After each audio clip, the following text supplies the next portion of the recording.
अस्सलामुअलैकुम वरहमतुल्लाहि वबरकातुहू। Welcome to chemistry गली। आज हम लोग सॉल्व करेंगे 2016 का पास्ट पेपर। आज का पास्ट पेपर बहुत स्पेशल है मेरे लिए क्योंकि ये वो टेस्ट है जिसमें मैं खुद अपेयर हुई थी, मींस 2016 में। तो क्योंकि ये स्पेशल है तो इसलिए मैं आपसे 3 स्पेशल चीज़ें डिस्कस करना चाहूँगी। जो ये 3 चीज़ें नहीं सुनना चाहते वो स्किप कर सकते हैं वीडियो। नीचे डिस्क्रिप्शन में लिखी है कि कहाँ से पास्ट पेपर के MCQ स्टार्ट हो रहे हैं। तो नंबर 1, फर्स्ट ऑफ ऑल मैं आपसे कन्फ्यूजन जो ख़ास तौर पर बच्चों में होती है कि आपने अगर मेरे पेज से कोई जैसे फॉर एग्जांपल कोई कहे कि 2016 के आपके जो पास्ट पेपर हैं वो डिफरेंट हैं और मैंने कहीं और देखे वहाँ डिफरेंट हैं, आपके 2014 वाले डिफरेंट हैं। तो एक्चुअली जिन बच्चों को नहीं पता मैं उनको बता दूं कि पास्ट पेपर्स कंपाइल किस तरीके से होते हैं। मैं तो बिल्कुल एज इट इज़ कॉपी करती हूँ जिस इंस्टीट्यूट के मेरे पास हैं, तो मैं एज इट इज़ उनको जो है लिख लेती हूँ। अब होता क्या है कि हर यूनिवर्सिटी अपने पास्ट पेपर रिलीज़ नहीं करती, ठीक है, कुछ यूनिवर्सिटीज़ करती हैं। तो होता क्या है कि अब जैसे NAD है, NAD रिलीज़ नहीं करती अपना पास्ट पेपर। अब आपके लेवल के बच्चों को तो अभी एक्सपोजर नहीं होगा प्रीवियस बैचेस में, क्योंकि आप लोग ECAT ऑनलाइन वगैरह कर रहे होंगे। हम जो पहले इंस्टीट्यूट जाके ECAT करते थे तो इंस्टीट्यूट्स कहते हैं कि आप टेस्ट के बाद हमसे रब्ता कीजिएगा या फिर आप टेस्ट देकर डायरेक्ट हमारे पास आएगा। कुछ सब स्टूडेंट्स को बुलाते हैं, कुछ टॉपर्स को बुलाते हैं ओनली, जो उनके पास की स्टूडेंट्स होते हैं, या उनसे जो है मैसेजेस के थ्रू या कॉल के थ्रू कहते हैं कि आप हमें बता दीजिए जितने भी आपको याद हैं MCQs, जितने आपको क्वेश्चन याद हैं आप हमें लिख दें पेपर पे। तो अब होता क्या है, अब फॉर एग्जांपल जितने बच्चों को याद, कोई 3 लिखता है, कोई 5 लिखता है, कोई 10 लिखता है। कुछ बच्चों को नहीं याद होता, उनको टॉपिक याद होता है, वो टॉपिक लिख देते हैं। तो उन टॉपिक्स को और उन MCQs को कंपाइल करके कोई भी एक XYZ इंस्टीट्यूट अपना पास्ट पेपर रेडी कर लेता है। अब डिफरेंट माइंड्स, डिफरेंट लोगों की अप्रोचेस, डिफरेंट उनकी थिंकिंग, किसी को कुछ याद होता है, किसी को कुछ। तो हर जो डिपार्टमेंट होता है या हर इंस्टीट्यूट का जो पास्ट पेपर मिलेगा आपको जो भी कंपाइल्ड, वो डिफरेंट होगा इसलिए। बट एक जो मेन आइडिया जिस चीज़ के लिए हम लोग पास्ट पेपर को विज़िट करते हैं, जो कि है एक आइडिया लेने के लिए कि डिफ़िकल्टी लेवल क्या है या किस तरीके के क्वेश्चंस आते हैं, उनकी लेंथ कितनी होती है, टाइम किस तरीके से मैनेज हो सकता है उन क्वेश्चंस को देख के। तो ये चीज़ आपको कहीं से भी देखेंगे तो आपको आइडिया हो जाएगा, ठीक है। तो ये मैंने एक चीज़ आपकी क्लियर कर दी, कन्फ्यूजन। दूसरी है मिसगाइडेंस। मैंने सोशल मीडिया पे बहुत देखा है कि बहुत सारे बच्चे जिनके बड़े बहन भाई नहीं होते या फैमिली में वो पहले होते हैं यूनिवर्सिटी की तरफ, उनको नहीं पता होता कुछ भी, तो वो क्वेश्चंस करते हैं। सिंपल सी बात है, डिफरेंट ग्रुप्स बने हुए हैं एजुकेशन के, बहुत अच्छी बात है, लोगों ने गाइडेंस के लिए ग्रुप बनाए। उसमें वो अपनी परसेंटेज शेयर करते हैं, अपना इंटरेस्ट शेयर करते हैं और पूछते हैं मुझे यूनिवर्सिटी बताएं। तो वहाँ मैंने एक चीज़ देखी कि अब मैं सिर्फ अभी NAD की बात करूँगी, जनरल बात नहीं करूँगी। बच्चे बहुत ज़्यादा मिसगाइड होते हैं। वहाँ पे लोग हैं जो कि प्राइवेट यूनिवर्सिटीज़ में पढ़ते हैं, जो कि उन यूनिवर्सिटीज़ में पढ़ते हैं जो कि जब आप यूनिवर्सिटी लेवल पे आएंगे आपको सब पता चल जाएगा कौन सी यूनिवर्सिटी किस लेवल पे है, किस पे क्या है। तो वो इस तरह की बातें करते हैं। फॉर एग्जांपल किसी बच्चे ने अगर कहा है कि मुझे कंप्यूटर साइंस में BS करना है तो आप मुझे यूनिवर्सिटी सजेस्ट करें, तो वो उसकी परसेंटेज देखे बगैर, ये कुछ भी देखे बगैर, वो सिर्फ अपनी यूनिवर्सिटी जिसमें वो पढ़ रहे हैं, जहाँ पे उनको किसी प्रेस्टीजियस इंस्टीट्यूट में एडमिशन नहीं मिला तो ज़ाहिर है वो दूसरी जगह पढ़ रहे हैं, तो उसको कहेंगे कि आप यहाँ ले लो, यहाँ का अच्छा है। तो देखें, ये तो एक कॉमन सेंस की बात है। फॉर एग्जाम्पल अगर मैं NAD की स्टूडेंट हूँ तो जाहिर सी बात है कि GI की NAD से बेहतर है, NAST NAD से बेहतर है, PIAS NAD से बेहतर है। अगर कोई मुझे स्टूडेंट कहेगा कि मुझे फॉर एग्जांपल फला इंजीनियरिंग करनी है, तो मैं कहूँगी आप प्रेफर उनको करें अगर आप आउट ऑफ सिटी जा सकते हैं। अगर वहाँ आपका नहीं हो तो फिर आप NAD में आ जाएं। तो वो बहुत मिसगाइड करते हैं आपको। अगर एक्चुअल गाइडेंस चाहिए तो जो NAD की जो सोसाइटीज़ हैं उनके पेजेस बने हैं। फॉर एग्जांपल TNF है जो कि अक्सर आपको लिंक भी शेयर किया होता है उन लोगों ने, और NSA है, और एक जमात इस्लामी का भी है जो NAD में एक ब्रांच है, उनके ग्रुप्स हैं, उनमें आप क्वेश्चंस करें, मिसगाइड ना हो। जैसे कि फॉर एग्जांपल मैं आपको एक एग्जांपल बताऊं, मैंने एक कन्वर्सेशन देखी थी कमेंट्स में, तो मैं देख के हैरान हो गई कि एक वहाँ पे जो भी 2 लोगों में XYZ कन्वर्सेशन चल रही थी, तो उसमें एक बच्चा दूसरे बच्चे को कन्विंस करने की कोशिश कर रहा था कि एक जो बहुत मशहूर यूनिवर्सिटी है कराची की, मैं नाम लेना नहीं चाहूँगी, वो मीन्स जो नंबर 1 है वो बेटर है हबीब से। तो आई वाज लाइक इसका क्या मतलब हुआ, ये कैसा हो सकता है, मीन्स आप सोच कैसे सकते हो ये बात। तो इन चीज़ों से ज़रा दूर रहें और ऑथेंटिक बंदों से, जहाँ पे आपको यकीन हो कि यार ये मुझे सही एडवाइस करेगा, आप वहाँ से गाइडेंस लें। तीसरी टिप मैं आपको ये चीज़ देना चाहूँगी कि देखें, ये अगर आप सबसे पहली बात, क्योंकि अब सितंबर में हो रहे हैं टेस्ट, मीन्स डिले हो गई है लिस्ट, तो आपको मैं सजेस्ट करना चाहूँगी कि टिप के लिए आप ये करें कि आपने तो अपनी रफ़ कॉपी बनाई हुई होगी, अभी टाइम आपके पास बहुत है, अगर ये टिप आपने कर ली ना, यकीन करें नंबर तो यूँ आपके हाथ में। ये करें कि एक रफ़ कॉपी आपके पास है, एक दूसरी कॉपी ले लें या बंच ऑफ पेपर ले लें, जो भी MCQs इंपॉर्टेंट मीन्स कोई की पॉइंट है या फिर फार्मूला, सारे बेसिकली जो मेन मकसद इस चीज़ का है वो फार्मूला, सारे फार्मूला फिज़िक्स केमिस्ट्री मैथमेटिक्स के, और जो भी की पॉइंट्स है मींस कन्वर्जन है, पास्कल न्यूटन अपॉन मीटर के मीटर स्क्वायर के बराबर होता है, या जो है कैलोरीज और जूल्स की जो कन्वर्जन, जो भी इस तरीके की है, इस तरह के जो भी की पॉइंट्स हैं उनको आप लिख लें और सिर्फ आधा घंटा अपने दिन का निकाल लें। आई वुड प्रेफर कि मॉर्निंग में इसको आप जो है यूटिलाइज़ करें इस टाइम को, और सुबह सुबह उठ के अपने सारे कामों से फारिग हो के, जो भी मीन्स जो आपका पहला फ्री टाइम होता है उसमें बस वो आधा घंटा निकाल के जो भी आपने फार्मूला की लिस्ट बनाई है उसको एक नज़र देख लें, बस एक नज़र अपनी आँखों से गुजार लें। मैं याद करने का नहीं कह रही हूँ, मैं कुछ भी नहीं कह रही हूँ।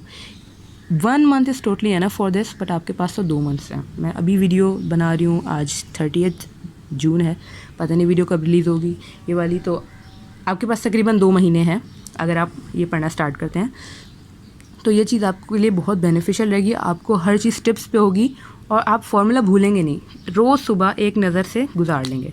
ठीक है, तो चलें अब चलते हैं अपनी वीडियो की तरफ। पहला क्वेश्चन है amount of H2SO4 in 2 litres of 28% concentrated solution. तो ये क्वेश्चन भी थोड़ा देखा सा है, शायद 2014 में आया है। हाँ, तो इस क्वेश्चन को मैंने बिल्कुल जैसे वहाँ बताया था उसी तरीके से सॉल्व होगा कि 28% कंसनट्रेटेड का मतलब है कि 28 grams are present in 100 ml। Okay, 28 grams are present in 100 ml। तो अब मैंने आपको ये करने का तरीका जो इजी वाला बताया था वो ये था कि यूनिट कन्वर्जन आप जिस तरीके से करेंगे कि फ़र्स्ट ऑफ ऑल आप डायरेक्ट 2 लीटर्स को मल्टीप्लाई करवा दें इससे। ठीक है, अब आप क्या करें, यूनिट कन्वर्जन करनी है आपको। मैंने जो इजी तरीका बताया था कि आपको पता है कि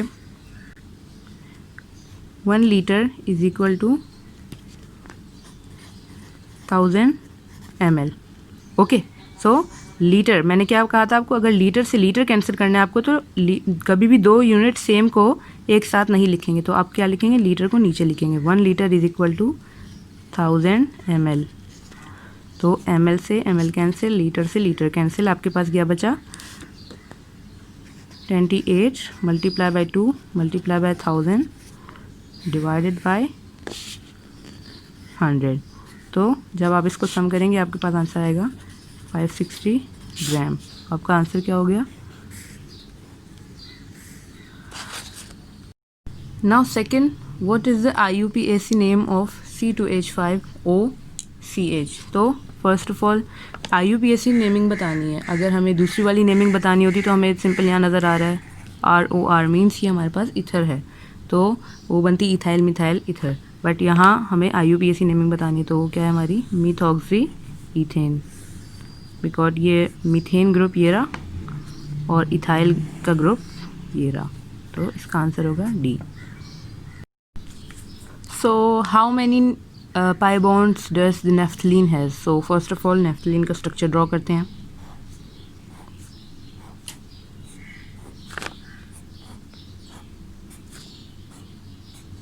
तो 1 पाई बॉन्ड इज हियर, ठीक है, कंसेक्यूटिव नहीं होंगे, एडजेसेंट नहीं होंगे, उसका रीज़न आपको पता होगा। तो 1 2 3 4 5, इट हैज़ 5 पाई बॉन्ड्स। 5 का यहाँ पे ऑप्शन नहीं है, मैंने गलती दिया होगा, 2 हटा देते हैं, खुद से कर लेते हैं इसको। 5 is our answer. Okay, now CnH2n+1 OH represents what group. तो यहाँ पे पहले तो अल्काइल ग्रुप है जो सभी, बट यहाँ जो फंक्शनल ग्रुप है वो है एल्कोहल का, तो simply our answer will be alcohol, because ये OH ही सारी चीज़ डिफाइन कर रहा है हमारे पास। अब फिफ्थ क्वेश्चन है कि 1s2 2p5 और 2p6 होगा, बहुत मिस्टेक्स हैं, और 2s2 and 3p6, which rule is violated here.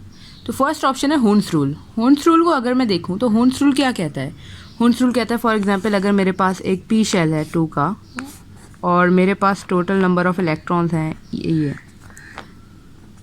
तो हुन्स रूल क्या कहता है, हुन्स रूल के ये अपने आप को इस तरीके से सेट कर लेंगे, मीन्स टोटल स्पेस ऑक्यूपाई कर लेंगे।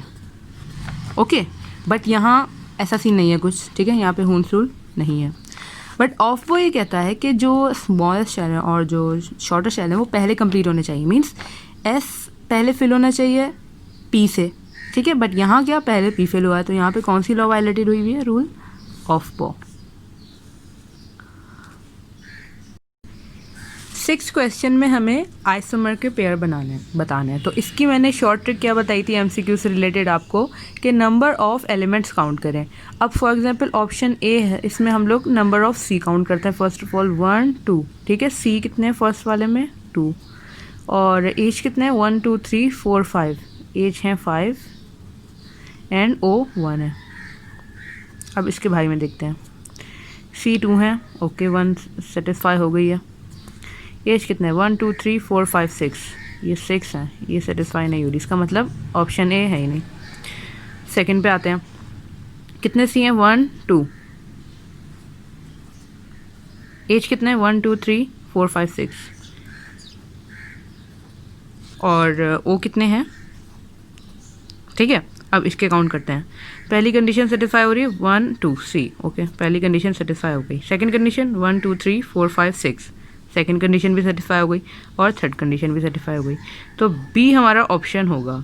अच्छा, अब क्योंकि ये हमारा आंसर आ चुका है, आगे कोई कह सकता है कि आप सी को भी चेक करें, तो सी को हम चेक इसलिए नहीं करेंगे क्योंकि हमारे पास कोई इस तरह का ऑप्शन नहीं है कि बी एंड सी बोथ, और ए और बी बोथ, या ऑल, ठीक है। तो इस तरह अब हमारा एक आंसर आ गया, तो बस आ गया, अब यही हमारा आंसर है।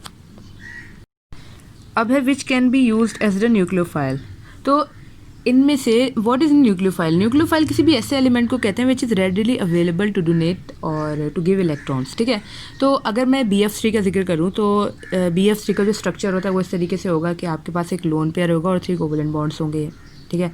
तो ये इसमें रेडिली आपके पास इलेक्ट्रॉन डीलोकलाइज नहीं होंगे जो आप डोनेट कर सकें। इसी तरीके से ब्यूटेन है, ब्यूटेन एक प्रॉपर स्ट्रक्चर होगा।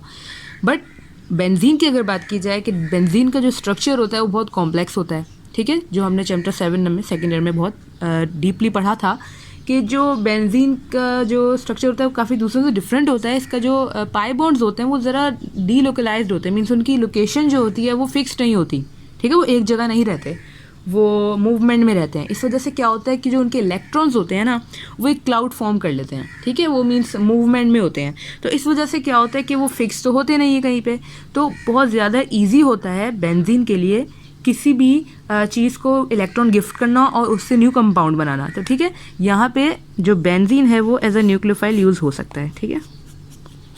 Now number 8, which of the following molecules have dipole moment. तो सब first of all dipole moment जिस तरीके से कहा था कि vector as a vector deal करते हैं हम इसको, कि बॉन्डिंग की फर्स्ट ऑफ ऑल हम अलाइनमेंट देखते हैं। तो CO2 में जो बॉन्डिंग होती है वो कुछ इस तरीके से होती है कि हमारे पास C और O इस तरीके से अलाइन होते हैं कुछ, तो हमारे पास जो डिफरेंट वेक्टर्स होते हैं वो एक दूसरे से कैंसिल हो जाते हैं। यहाँ पे अब ये नहीं कहेगा 1 बॉन्ड 2 बॉन्ड, अभी हम इसको नहीं डील कर रहे, अभी हम जो है वो इसकी सिर्फ बॉन्डिंग को डील कर रहे हैं। तो CH4 की इसी तरीके से बात करें तो यहाँ डायपोल मोमेंट एग्जिस्ट नहीं करेगी। इसी तरीके से अगर मैं CH4 की बात करूँ तो CH4 का मॉलिक्यूल किस तरीके से होता है, H और इस तरीके से। अब यहाँ क्या होता है, मेरी जो डायपोल मोमेंट होती है वो ये वाली जो कैंसिल हो जाती है इससे, ठीक है, और ये वाली कैंसिल हो जाती है इससे, ठीक है। तो यहाँ भी मेरी डायपोल मोमेंट एग्जिस्ट नहीं करती। बट जब मैं NH3 की बात करूँ तो NH3 के मॉलिक्यूल के जैसे आपको पता है कि इसके 5 इलेक्ट्रॉन होते हैं इसमें, तो जो N होता है वो एक बॉन्ड बनाता है H के साथ, ठीक है, दूसरा बॉन्ड बनाता है H के साथ, और तीसरा बॉन्ड बनाते हैं H के साथ, और इसके पास एक होता है लोन पेयर। अब आप में से कोई क्वेश्चन कर सकता है कि ये जो H है ये यूं क्यों नहीं होता, तो इसका रीज़न ये है कि जो ये लोन पेयर होता है ये इसकी जो रिपल्सिव फोर्सेस होती हैं इनको थोड़ा सा दूर कर देती हैं, तो इसकी इस तरीके से अलाइनमेंट हो जाती है।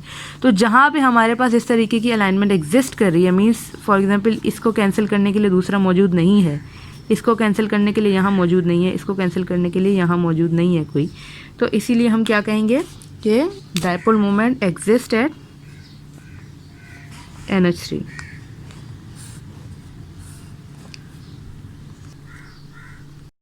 NaCl reacts with the water container become hot। तो इसका क्या आंसर होगा जी? 9 क्लास का बच्चा भी दे सकता है, बिल्कुल बोनस MCQ है ये, एक्सोथर्मिक। देख लें, इस तरह के MCQ भी आते हैं। ये तो आपके मीन्स 4-5 नंबर तो ऐसे ही हो गए, बगैर तैयारी के भी आप गेन कर सकते हैं। Now number 10th, E1 mechanism is favored by polar solvent, non polar solvent, bulky groups और नन। तो E1 मैकेनिज़्म को अगर हम याद करें तो इसमें के 2 चीज़ें होती हैं, ठीक है। कौन सी 2 चीज़ें होती हैं? फर्स्ट हमारा होता है डिसोसिएशन, ठीक है, जिसमें क्या होता है हमारा अल्काइल और हैलाइड ग्रुप अलग अलग आइंस में ब्रेक हो जाता है, ठीक है। उसके बाद क्या होता है हमारे पास डबल बॉन्ड की फॉर्मेशन होती है, ठीक है, डबल बॉन्ड फॉर्मेशन। उसमें क्या होता है कि जो हमारा अल्काइल ग्रुप जो होता है उसी में आपस में जो है डबल बॉन्ड की फॉर्मेशन हो जाती है। वो कौन करवाता है? जो भी सॉल्वेंट होता है, OH ग्रुप जो होता है उसमें, वो हेल्प करता है हमें इस डबल बॉन्ड की फॉर्मेशन में। तो OH ग्रुप हमें कहाँ मिलेगा, किस चीज़ में मिलेगा? पोलर सॉल्वेंट में मिलेगा ना। जो कोई भी ऐसा सॉल्वेंट जिसमें पोल्स होंगे, जो डिसोसिएट हुआ हुआ होगा एक आइंस में, कैटाइंस और एनाइंस में। तो ठीक है, तो इसका आंसर होगा हमारा polar solvent, because we need the double bond formation. और वो कौन कराता है? एक OH ion. 50 joules of means question number 11 है, 50 joules of heat is given out by a container. Means एक हमारी जो कंटेनर है जो भी XYZ उसमें से Q आउट हो रही है, means heat given Q out. तो Q हमें गिवन हो गई 50 joules, बट क्योंकि इट इज़ गिवन आउट तो हमारे पास कौन सा साइन आएगा? माइनस। उसके बाद है which does work of against the surrounding. Means it does the work against the surrounding means to the system. तो वर्क हमें गिवन है 100 joules। अब इन्होंने कहा it work done from the system होता या इस तरीके की वर्डिंग होती, means going out of the system, तो हम माइनस लगाते, बट यहाँ माइनस साइन नहीं आएगा, प्लस आएगा, ठीक है। अब इक्वेशन क्या है? हमें इंटरनल एनर्जी चाहिए। What is the equation for internal energy? Internal energy की इक्वेशन होती है delta U is equal to Q minus W। अच्छा, यहाँ पे आप जो है एक चीज़ मैं आपको बताना चाहूँ कि बहुत सारी जगह, या फिर आप देखेंगे भी, या फिर किसी बच्चे से अगर आप बात हो तो वो कहेगा यार Q is equal to U plus W होता है। तो इस चीज़ पे ये नहीं कीजिएगा कि कौन गलत है कौन सही है, दोनों चीज़ें ठीक है। एक्चुअली डिफरेंस होता है ये, जो मेजर डिफरेंस है ये है 2 तरह की थर्मोडायनेमिक्स होती हैं। एक मैकेनिकल इंजीनियरिंग होती है और एक केमिकल इंजीनियरिंग होती है। केमिकल इंजीनियरिंग की जो थर्मोडायनेमिक्स होती है वो थोड़ी सी डिफरेंट होती है, बेसिक्स तो सेम होती है दोनों की, बट चीज़ों का फ़र्क नहीं है, बिल्कुल साइन का फ़र्क है। ये साइन जो है सिर्फ डायरेक्शन बताते हैं, ठीक है। तो इतना बेसिक सा फ़र्क है इन चीज़ों में।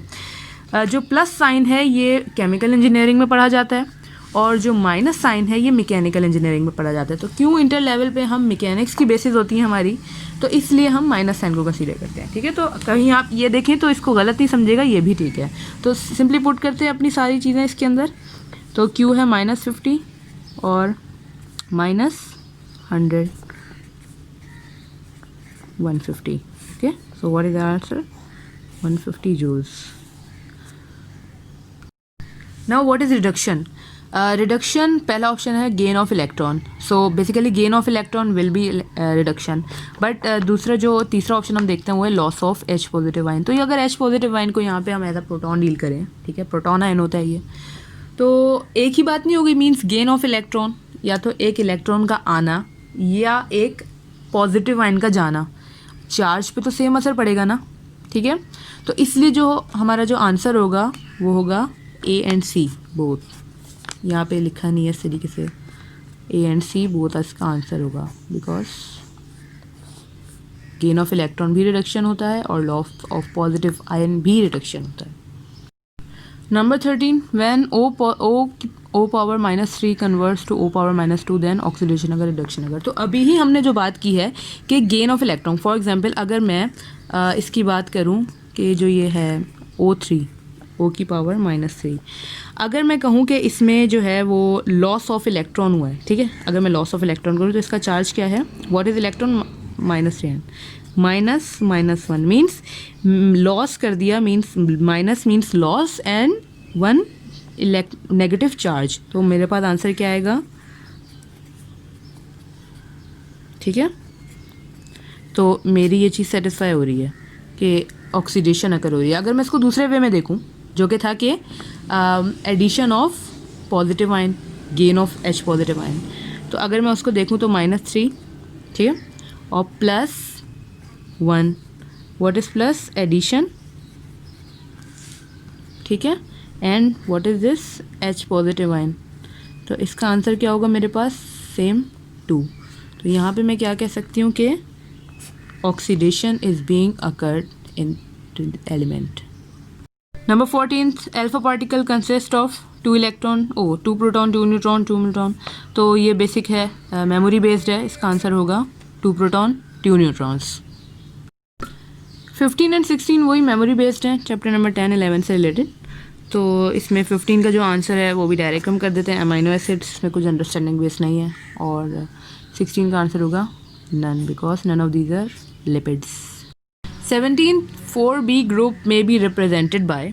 तो जो 4b ग्रुप की रिप्रेजेंटेशन होती है वो फर्स्ट ऑफ ऑल तो ग्रुप की जो भी कैरेक्टरिस्टिक्स होती हैं जिन बेसिस पे ग्रुप बनाया जाता है वो बेस करती हैं कि number of electrons in the outermost shell. Okay, तो यहाँ जो 4b ग्रुप की जो एक बेसिक कॉन्फ़िगरेशन होती है जो कि किसी भी एलिमेंट की बनती है वो इस तरीके से बनती है।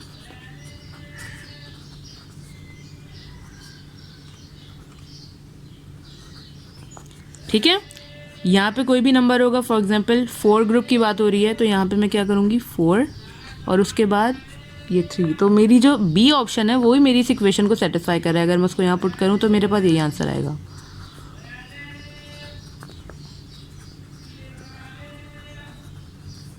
ठीक है, तो माय आंसर इज बी।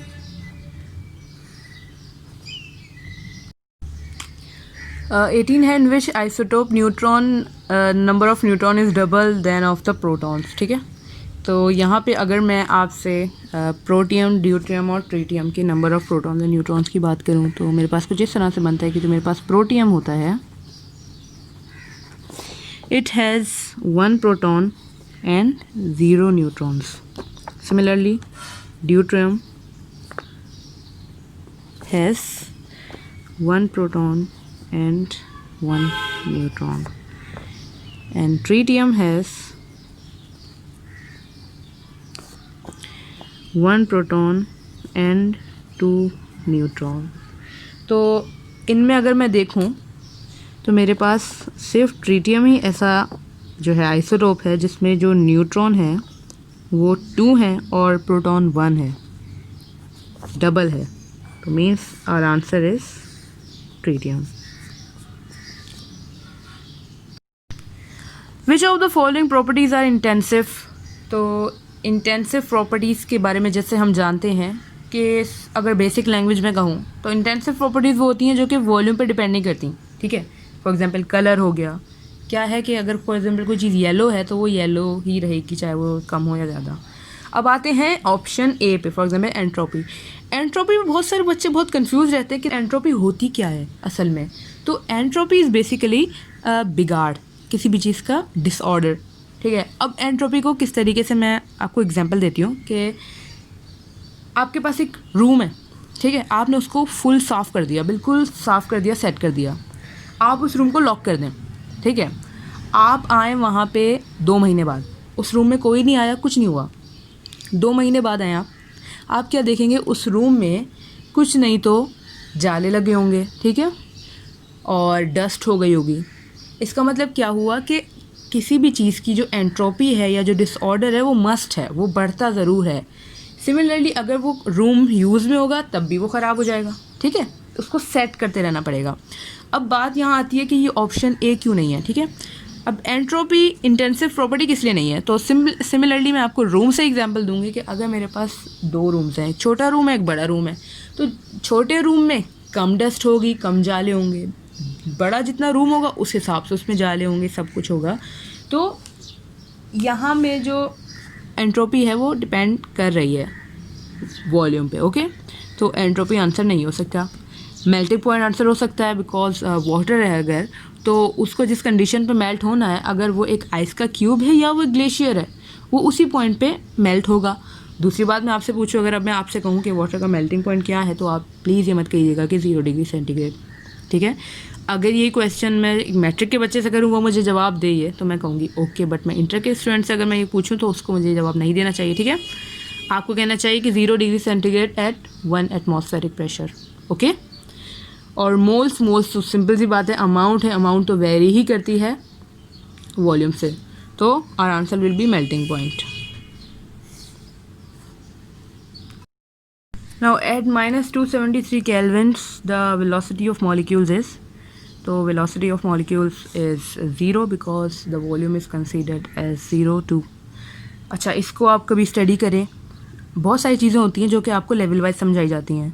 यहाँ आप स्टडी करेंगे इसको तो आप कोई बच्चा अगर इसको इंटरनेट पे सर्च करता है तो वो कहेगा कि नहीं मॉलिक्यूल्स की जो है वो कभी ज़ीरो हो ही नहीं सकती वेलोसिटी, जो कि नहीं भी होती माइनस 273 डिग्री केल्विन से। बट क्या बात है कि जो हम इंटर लेवल पे पढ़ रहे हैं तो हमें आंसर भी उस लेवल पे करना होगा, ठीक है। तो डिफरेंट चीज़ें होती हैं जिसको हमें उस लेवल पे आंसर करना होगा। तो इस लेवल पे हमें यही कहना है कि the velocity of molecules at 273 kelvins become 0। From left to right the nuclear charge increases, decreases और रिमेन सेम।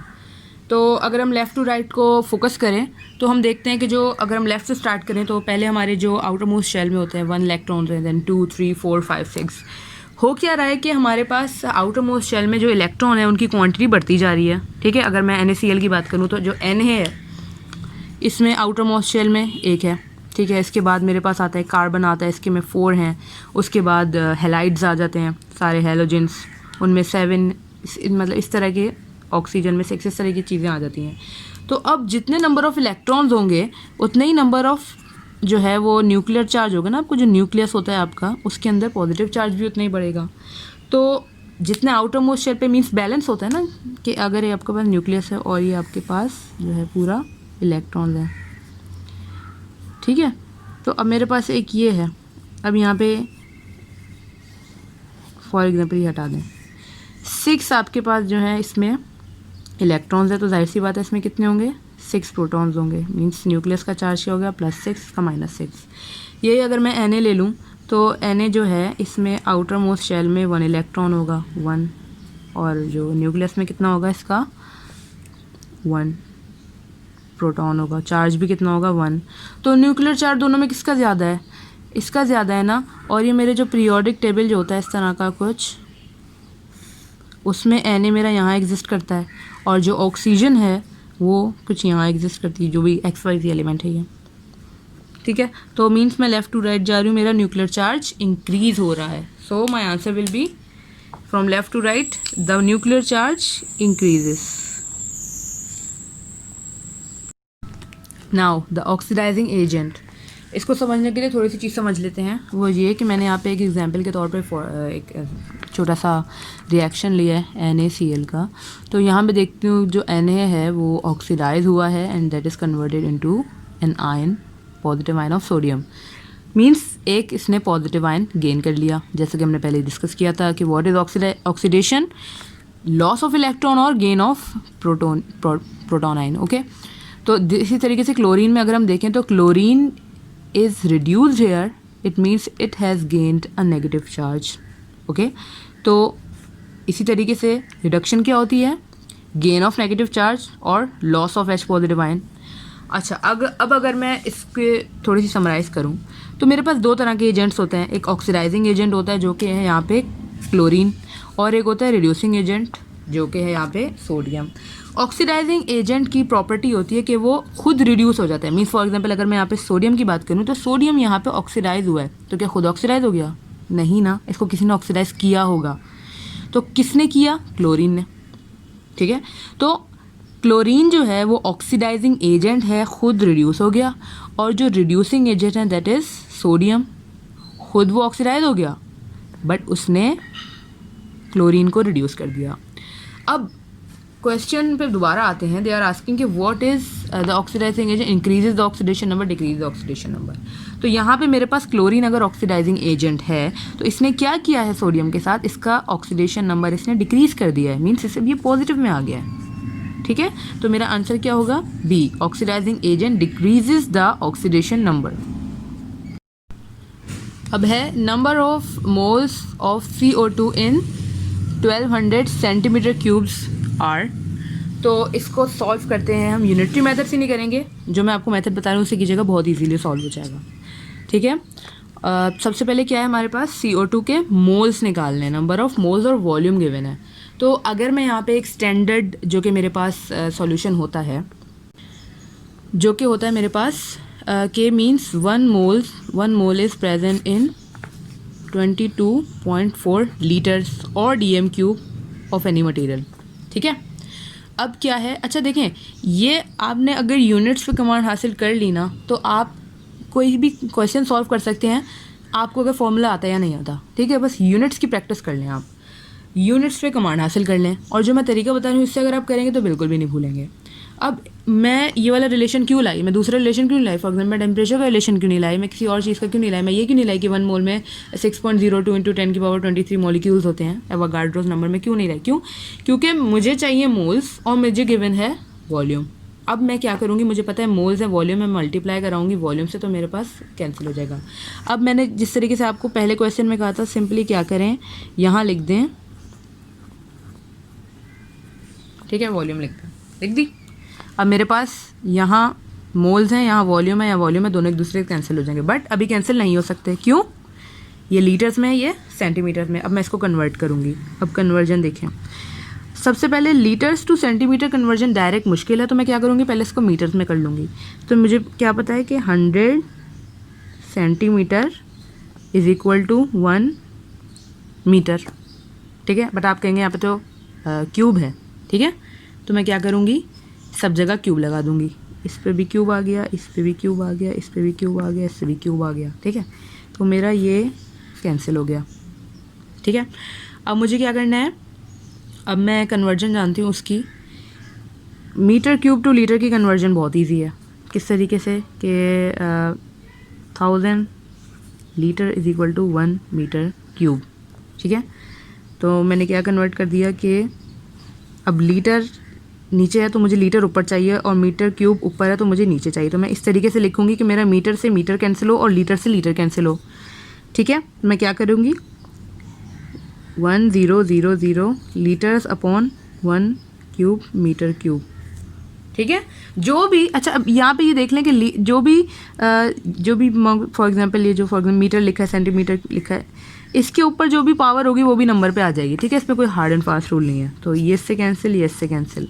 अब आपको सिंपली क्या करना है, इसको पूरे को मल्टीप्लाई कर लेना। फॉर एग्जांपल आपको क्या करना है, 1200 है, मल्टीप्लाई बाय 1 को तो छोड़ ही दें, 1000 पर 22.4 मल्टीप्लाई बाय 100 की पावर 3।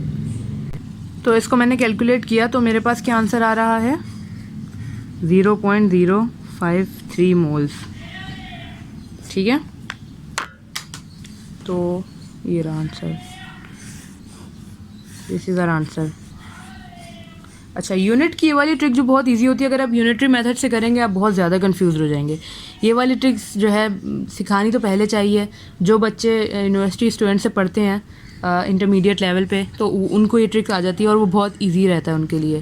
तो बेहतर है कि इस ट्रिक से आप सीख लें। अगर आपको इस ये ट्रिक अच्छी लगी, मतलब या जो बच्चे सीखना चाहते हैं, तो अगर वो चाहते हैं मैं इस पे भी वीडियो बनाऊं, तो प्लीज़ आप कमेंट बॉक्स में ज़रूर बताएं कि क्या मैं इस पे एक वीडियो बनाऊं कि ये वाली कन्वर्जन किस तरीके से की जाती है, और डिफरेंट यूनिट्स को किस तरह कन्वर्ट करें, दो यूनिट्स को, 3 यूनिट्स को साथ कैसे कन्वर्ट करें।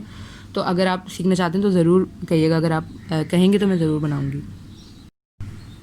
24th question is very simple. ये चीज़ें आपको बिल्कुल टिप्स पे होनी चाहिए। ठीक है, अगर आप आगे फील्ड्स में आते हैं, मैकेनिकल इंजीनियरिंग में आते हैं, केमिकल इंजीनियरिंग में आते हैं, उसके अलावा इस तरह की फील्ड्स में आते हैं, ठीक है, तो आपको ये बहुत अच्छे तरीके से ये चीज़ें तो बिल्कुल जहन में बैठ जाएंगी, पता मतलब खुद ही टिप्स पे बैठ जाएंगी। तो लेकिन इस तरह की चीज़ें आपके अभी भी इस लेवल पे भी टिप्स पे हों तो बेहतर है। और दूसरी चीज़ मैं आप क्लियर करना चाहूँगी, केमिकल इंजीनियरिंग केमिस्ट्री नहीं होती। प्लीज़ ये मत सोचिएगा सिलेक्शन के वक्त, फील्ड सिलेक्शन के वक्त के मुझे केमिस्ट्री पसंद नहीं है तो मैं केमिकल इंजीनियरिंग नहीं ले रहा, तो केमिकल इंजीनियरिंग बिल्कुल भी केमिस्ट्री नहीं है। लास्ट क्वेश्चन 25th है कि 2 मोल्स, यहाँ पे 2 मीन्स दोनों के 2 मोल्स की बात हो रही है। 2 moles of H2 and I2 are reacted, find the mole of, इसी तरह का होगा कुछ क्वेश्चन। तो अगर मैं इनकी first of all basic equation लिख लूँ तो मेरे पास क्या होती है, H2 reacts with 1 mole of I2 and it makes 2 moles of HI, hydrogen iodide. Equation भी बैलेंस्ड है, सब बैलेंस्ड है, 2H इधर 2H इधर, ठीक है। अब इन्होंने कहा है कि 2 मोल्स, तो पहले कितने मोल्स यूज़ हो रहे हैं हमारे? 1 हो रहे थे, पहले 1 हो रहे थे तो 2 बन रहे थे। अब इन्होंने कहा 2 मोल्स यूज़ हो रहे हैं, इसके भी 2 मोल्स यूज़ हो रहे हैं। तो अगर बनाऊँ भी तो अब जो मेरे पास HI बनेगा और मुझे उसको बैलेंस भी करना है, तो सिंपल सी बात है, मेरे पास 4H हैं और 4I हैं, तो मुझे यहाँ पे 4 लगाना पड़ेगा। तो हाउ मैनी मोल्स? 4 मोल्स।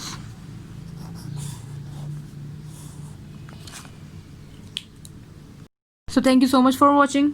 आपको वीडियो कैसी लगी प्लीज़ कमेंट में ज़रूर बताइएगा। कोई सजेशन हो आपकी तरफ से कि आप इस तरीके से पढ़ाएं या इस तरीके से बताएं, या कोई आपको मेरे अंदाज में कोई ख़राबी लगती है तो आप उसको भी ज़रूर बताइए, ताकि मैं आप लोगों की नीड के मुताबिक उसको अपने आप को जो है वो ढालती रहूँ, ठीक है। तो प्लीज़ ज़रूर कमेंट सेक्शन में ज़रूर बताइएगा कि आपको वीडियो कैसी लगी और आप लोग क्या क्या सजेशंस हमें देना चाहेंगे, ठीक है। Thank you so much.